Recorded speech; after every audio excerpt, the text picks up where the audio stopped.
माझी उमेदवारी ही मी अगोदरच सांगितले जनतेतून आहे. आजपर्यंत मी केलेल्या कामाची निष्ठा असेल, आम्ही गायकवाड परिवारानं फाउंडेशनच्या वतीनं जे केलेलं काम आहे, त्या कामाच्या जोरावर आम्ही उमेदवारी अर्ज दाखल केला आणि जनतेतून एक भावना होती की तुम्ही काम केले, तुम्ही लढलं पाहिजे. म्हणून आम्ही काल शेवटच्या दिवशी सुद्धा आमचा अर्ज ठेवून आम्ही तिरंगी लागली तरी ठामपणाने लढण्याची भूमिका घेतली आणि सर्वसामान्य जनता ही आमच्या बरोबर आहे.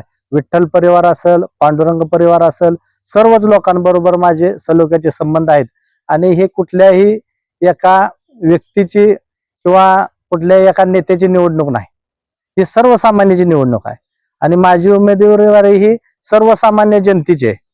यातलं प्रस्थापित आहेत त्यांचा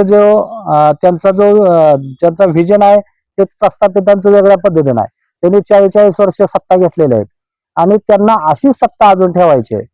दमदाटीचं असेल राजकारण असेल, दादागिरीचं राजकारण असेल, सर्वसामान्याची पिळवणूक करण्याचं राजकारण असेल, ह्या सत्तेच्या माध्यमातून अनेक वर्ष त्यांनी केलेलं आहे आणि हे सर्वच भागातल्या लोकांनी अनुभवलेलं आहे आणि ह्या प्रस्थापितांना कुठंतर धडा शिकवायचा आणि सर्वसामान्य जनतेतील युवक म्हणून सर्वसामान्याच्या न्याय हक्कासाठी आपण लढायचं ही ठाम भूमिका मी प्रथमतः सर्वांच्या मध्ये विश्वास तयार करून या ठिकाणी मी लढणार आहे आणि येणाऱ्या काळामध्ये कळेल तुम्हाला सर्वसामान्य जनता आणि सर्वच भागातील अदृश्य शक्ती ही माझ्यासोबत आहे.